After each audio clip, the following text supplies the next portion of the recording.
जब सुने के होई भोजपुरी गाना, बस बजे के चाही गाना।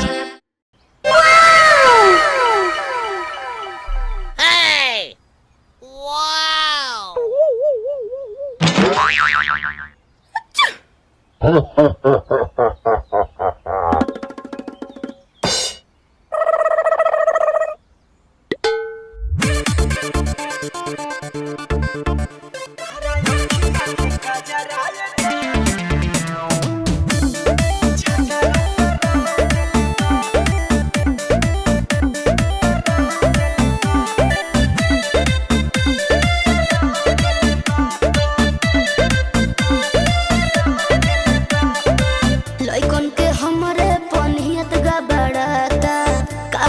बहुत के ना कुछ बुझाता।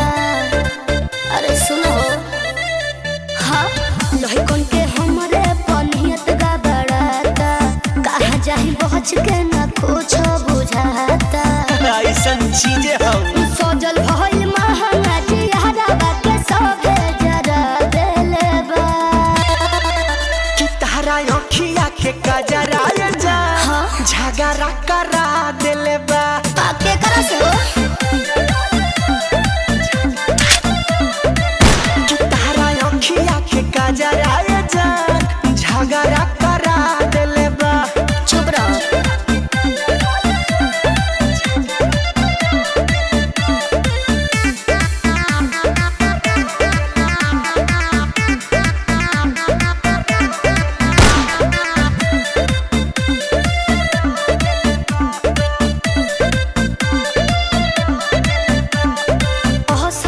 करेला खिलाते मुँह के पीटी मारी मारी कोन के बजावे लजा सीटी बजावे लजा सीटी कौन करन अरे लइकन के तू ही सना कइले बाड़ू। अरे माथा पर जबरी धइले बाड़ू। बढ़ल भरे सोनिया जबनिया के खतरा बढ़ा देले बा। अच्छा कि तारा अखिया के कजरा जा झगड़ा करा देले बा।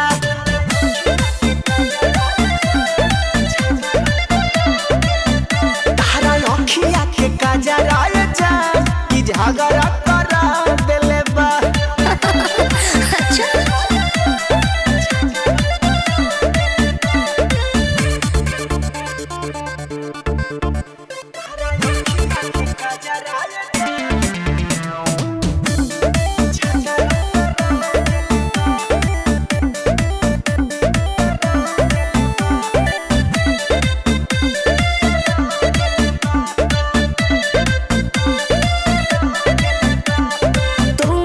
बताब हमार कौन दोष बा। फिकर देखी मन सबके भइल खरगोश बा हो भइल खरगोश बा।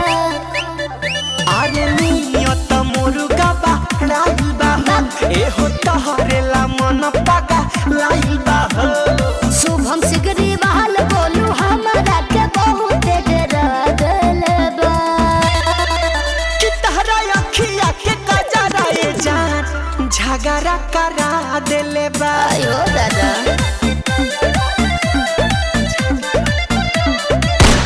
तारा अखिया के कजरा जान झगड़ा करा देले बा।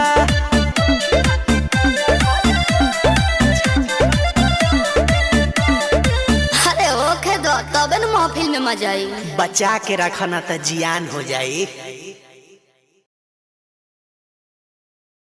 तारा अखिया के कजरा जा झगड़ा करा देले बा। आके करा से हो